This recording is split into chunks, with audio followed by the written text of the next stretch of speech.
Masya Allah. Dalam video kali ini, Ustadz Khalid Basalamah menjelaskan kepada kita semua tentang sebuah nasihat yang indah dari baginda Rasulullah SAW tentang kehidupan dunia ini. Mari kita saksikan video ini.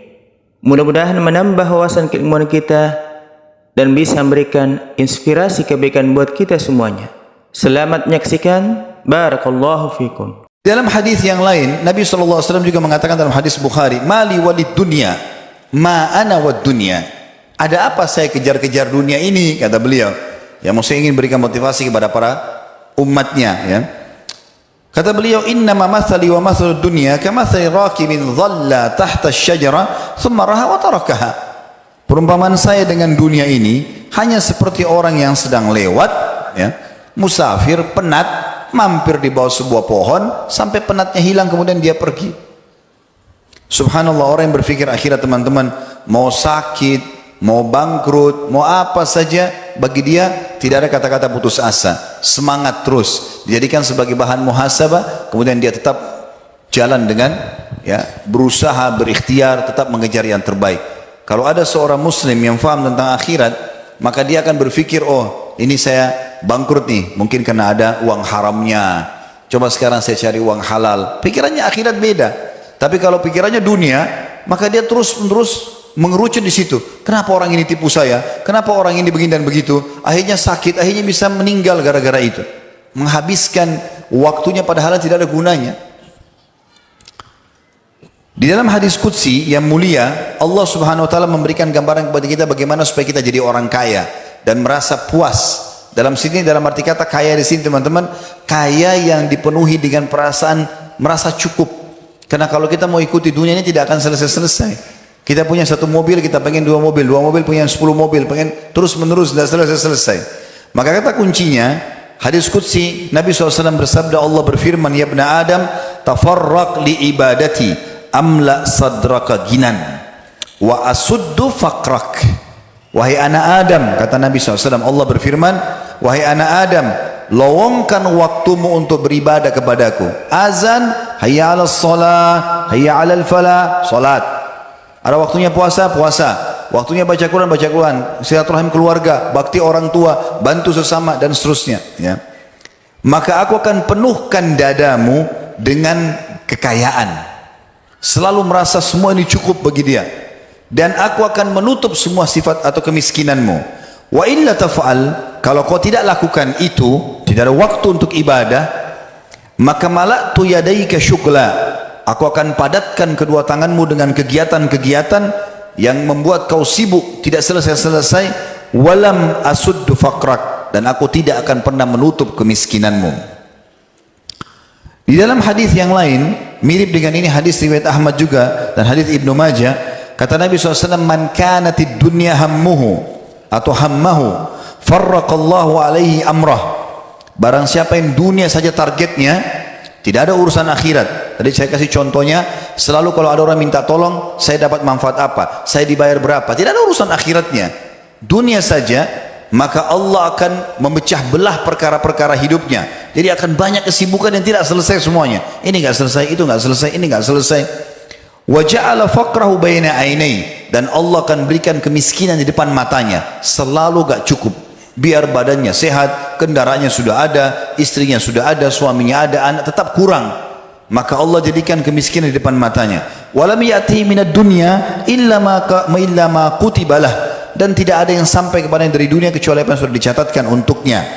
Wa man kanatil akhiraniyatuhu, siapa yang terbalik, akhirat targetnya, jama'allahu amrah, Allah akan menyelesaikan perkara-perkara hidupnya. Ini dia kerjakan, finish, selesai. Ini selesai, ini selesai, tuntas semua. Wa ja'ala ginahu fi qalbihi, dan Allah akan tanamkan rasa kaya dalam hatinya, semua cukup bagi dia. Wa atathu dunya wa hiya ragimah, dan pasti dunia akan datang kepadanya dalam kondisi terhina. Orang kalau targetnya akhirat, Allah datangkan dunianya dengan sendirinya. Seperti pepatah mengatakan, kalau kau kejar dunia, akhiratmu luput. Tapi kalau kau kejar akhiratmu, duniamu akan ikut. Jadi kalau targetnya akhirat, dunia akan datang sendiri. Tapi kalau targetnya dunia, akhiratnya akan hilang.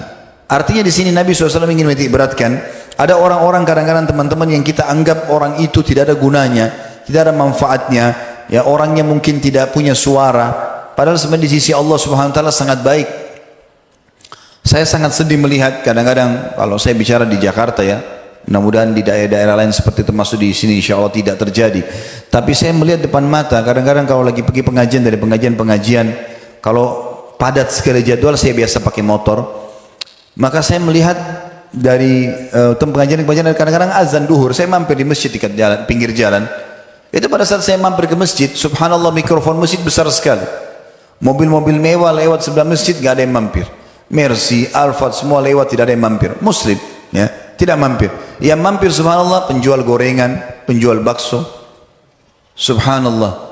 Yang mereka mampir, mereka tahu panggilan hayya 'alas shalah, hayya 'alal falah, ayo salat, ayo menuju kepada kemenangan dari Allah, dari Tuhannya, bukan dari siapa-siapa. Karena mau orang Arab, mau orang bule, mau orang hitam dari Afrika, mau orang Melayu dari Asia, kalimatnya sama. Allah yang panggil, ayo salat, ayo menuju kepada kemenangan, gitu kan? Maka saya lihat subhanallah mereka ada yang keluarkan sarungnya dari gerobaknya, salat, habis itu pergi jual lagi. Berkah hidupnya. Berapa banyak orang begini subhanallah, anaknya jadi sarjana semuanya, rumah tangganya bahagia, padahal kalau kita lihat rumahnya kecil, ya. Orang kalau punya target akhirat beda, maka dunia ini jadi kecil buat dia walaupun dia bisa dagang. Saya pernah dapat informasi dari teman-teman, tapi saya tidak tahu orangnya siapa, cuma ini katanya di kota Makassar terjadi. Ada seseorang saudara kita itu supir angkot, kalau azan dia mampir. Saya dengar kisahnya, saya terharu betul. Kalau sudah mau azan dia bilang, maaf ini sudah mau azan, saya mampir di masjid. Kalau yang mau cari mobil lain silakan pindah. Dia parkir. Ada juga penumpang yang ikut sholat, keluar dia jalan lagi. Ya, kalau waktu sholat saja. Ada juga yang pindah mobil lain, tidak disuruh bayar sama dia. Tapi subhanallah nggak pernah kosong mobilnya. Allah kasih keberkahan. Kalau pikirannya akhirat beda teman-teman sekalian dengan orang pikirannya dunia. Karena kalau orang pikirannya dunia selalu targetnya dapat manfaat apa nih. Jadi seakan-akan tidak ada kegiatan sosial sama sekali. Nabi SAW juga dalam hadis Bukhari memberikan gambaran kepada kita supaya kita bisa lalui dunia. Tetap kejar terbaik dunia, tapi jangan lupa akhirat target utama. Kata Nabi SAW, "Unduru ila man huwa asfala minkum." Supaya kalian bahagia, lihat selalu orang yang di bawah kalian. Wala tanduru ila man huwa fawqakum, dan jangan lihat orang yang di atas kalian. Fa inna ajdaru alla tazdaru ni'matallahi alaikum, karena itu akan membuat kalian bisa tidak memungkiri nikmat Allah, tidak memungkiri nikmat Allah, artinya kalian akan bersyukur. Dan Nabi SAW juga mengatakan dalam hadis yang mirip dengan ini tapi lebih luas lagi, hadis Bukhari disebutkan dalam Adabul Mufrad, man asbaha minkum aminan fi sirbih. Ketahuilah, siapa di antara kalian yang bangun di pagi hari dirinya sehat, mu'afan, jiwanya sehat, ya, jiwanya aman, aman jiwanya, mu'afan fi jasadi, sehat badannya, indahu qutu yaumi, dia punya makanan untuk hari itu, faka'annama hizat lahu dunya, maka seperti dunia semua telah datang kepadanya.